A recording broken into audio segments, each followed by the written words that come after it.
Hi everyone, my name is Han. I am one of the Welcoming Initiatives librarian. This is my dog. Her name is Fillette and she's will be one of our audience today. She will just sit behind me the whole time, hopefully. Whoop! Sorry Fillette. Alright. Okay. Alright, so before we begin, I would like to acknowledge that we're on Treaty 6 territory and the homeland of the Métis, and that we are treaty people.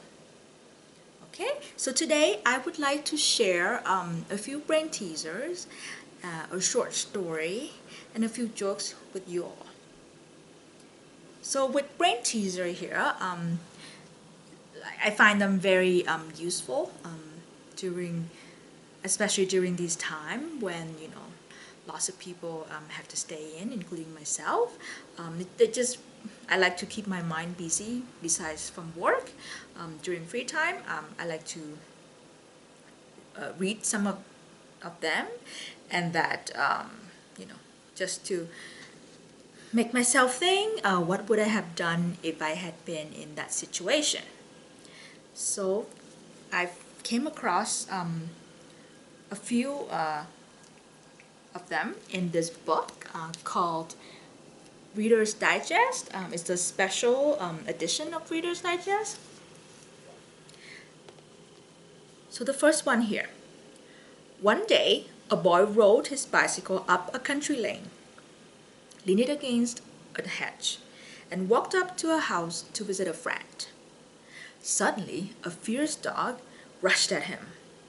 Fortunately, it was chained to a tree nearby, and the boy was able to get out of his reach. Finding no one at home, he walked back to get his bicycle. The dog growled and rushed at him again. The chain was long, and the bicycle in such a position that the dog could get to the boy before the boy got to the bicycle. Now, can you guess how the boy was able to take his bike without being touched by the animal? And this is the second, what would you have done?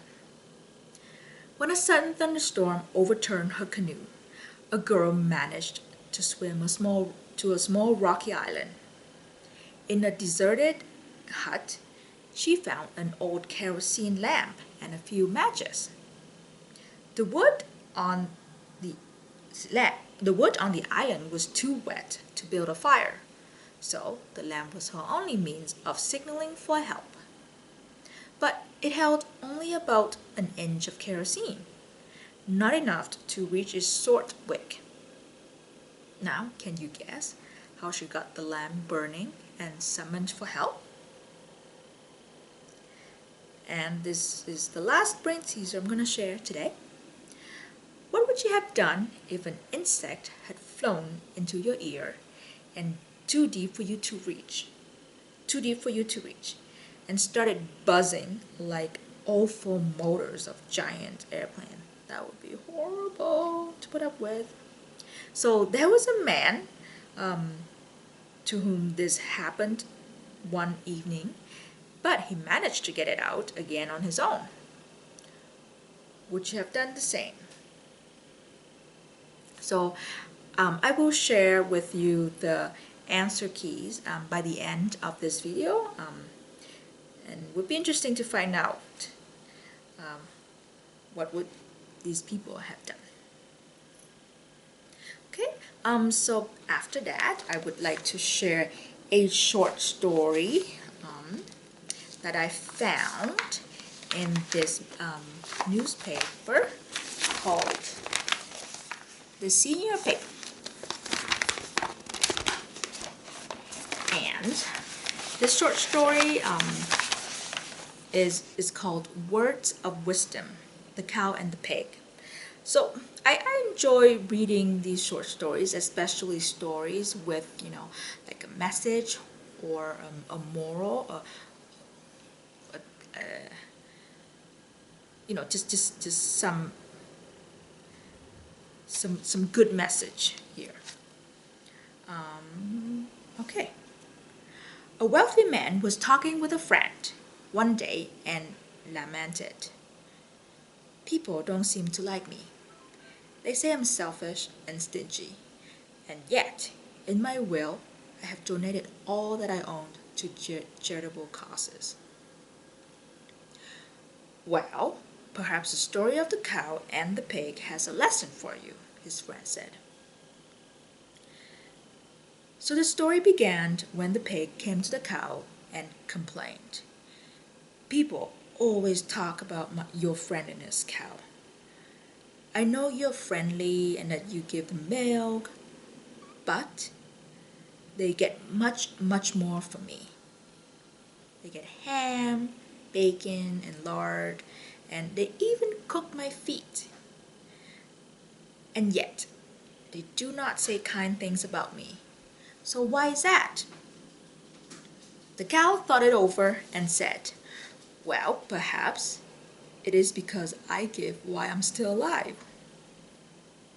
So can you guess what the message is from the story? So there's a quotation at the bottom of the story by Ralph Waldo Emerson. So in the quotation it says, "You cannot do a kindness too soon because you never know how soon it will be too late." So these are the kind of stories that, make me ponder or think about life, and they also teach me lots of different things too. So that's one of the reasons why I like reading these stories. And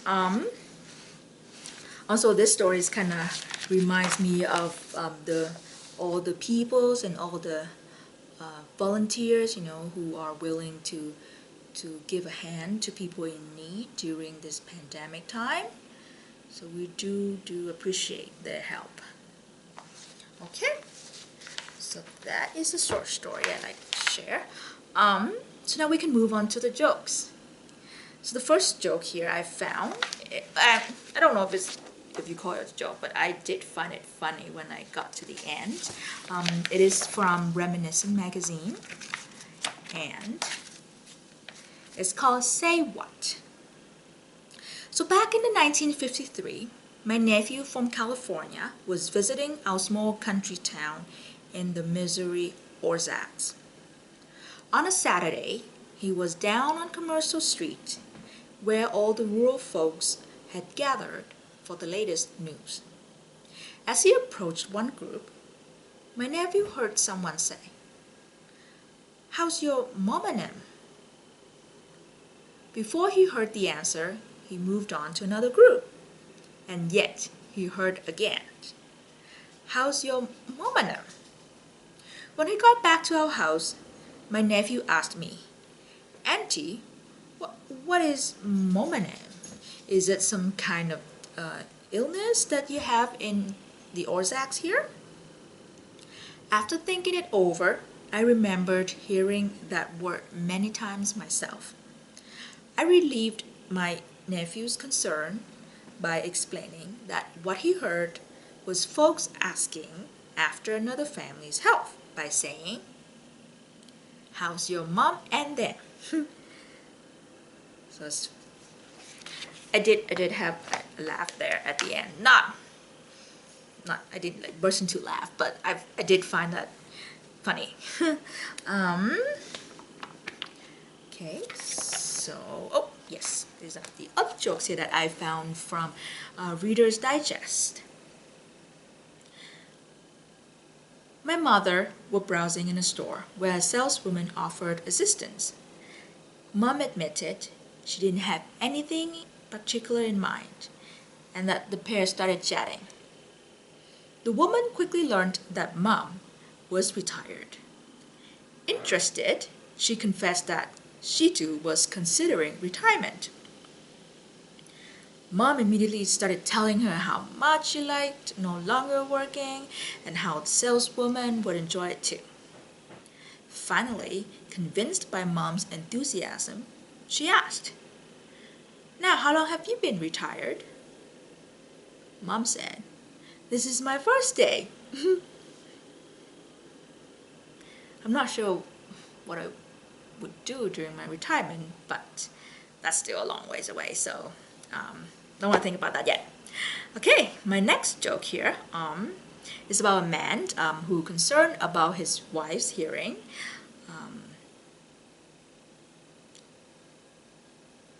Okay, so he went to see a doctor. So the doctor told him, stand behind her and say something. Tell me how close you are when she hears you. So the man goes home, sees his wife in the kitchen, cutting up carrots on the countertop. About 15 feet away, he says, honey, what's for dinner? Nothing. He gets halfway to her and repeats the same question. Still nothing. Very concerned, he gets right behind her and asks again, what's for dinner? She turns around and says, for the third time, it's beef stew. Well, maybe the joke's on him. Maybe he should check his hearing instead of concerning about his wife's hearing, just like my husband. Because he always says that I should have my hearing checked, but I don't agree with him. Okay, so let's move on to the next joke, which is also the last one. So this one I can relate. This is about cooking. So I've been married for 10 years now, and I'm still slowly learning. I've been slowly learning how to cook still. So every day I learn new things about cooking. I'm not a big fan of cooking, but like I say, I'm learning. So whenever I cook a Vietnamese dish for him, he always says, well, sometimes he says good and sometimes he says okay.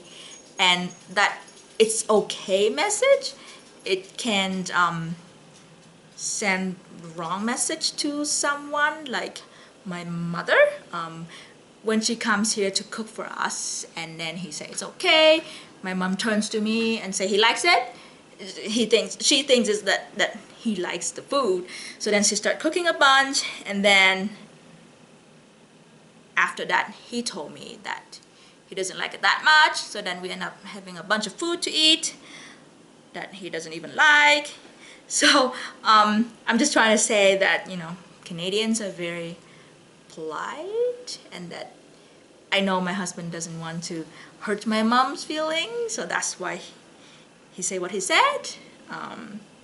But this joke is somewhat that relates to the story that my personal story that I just told you. So this joke about a husband and a wife were dining at a 5-star restaurant. When the food arrived, the husband said, well, honey, our food has arrived. Let's eat. His wife reminded him, honey, you always say prayers at home before your dinner. The husband replied, that's at home, my dear. Here, the chef knows how to cook. So, I don't know. I don't know how to, if I was a wife, I don't know how I would take it, but that's pretty straightforward. And a lot clearer message than it's okay. So, I like that last one there.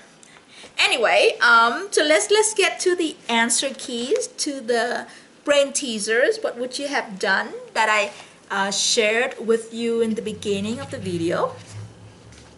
So let's see. For the first brain teaser, so just give you a short summary here. So like the boy came to see his friend, and there was a fierce dog rushed at him, but it was chained to a tree nearby. But when he found out that nobody was home, he tried to get back to his bicycle, and the dog, you know, growled at him, rushed at him again. So can you guess how the boy was able to take his bite without being touched by the animal?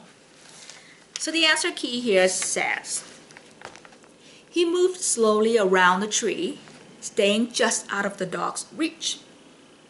It angrily followed him, winding his chain around the trunk until the chain was so short that the dog couldn't possibly reach the bicycle. That was pretty clever. And the next brain teaser here, so it's about the girl whose boat got overturned by a thunderstorm, and that she managed to swim to an island, and she found a kerosene lamp, but then there wasn't enough kerosene in the lamp for her to signal for help. So what would she have done? Or can you guess how she got the lamp burning and summoned help? So this is what she did. She dipped the lamp in the lake and scooped up enough water to fill it. The kerosene rose to the top of the water, covering the wick nicely. The lamp was still burning an hour later when a motorboat rescued her. All right, so she used the water from the lake in order for the kerosene to reach to the top so that it could cover the wick nicely. Okay, all right. That was pretty handy to know, especially during this summertime. Maybe, lots of people go out for camping. Be good to know. Okay, so the last brain teaser here. Let's see. So what would you have done if an insect had flown into your ear and it's too deep for you to reach, and then it started to buzz and very noisy? So what would you have done? Okay, so this man, he got the insect flown to his ear. So what he did was that he placed his ear close to a bright light. Okay, and of course, insect, they are attracted by the glow and immediately flew out. So it seems super simple, but sometimes when you're in a panic moment, of course, you won't. I know I wouldn't even think about it. So yeah. Okay, so I think that is about it. So I hope that you enjoy what I have shared with you. And so thank you for listening, and see you next time. Bye.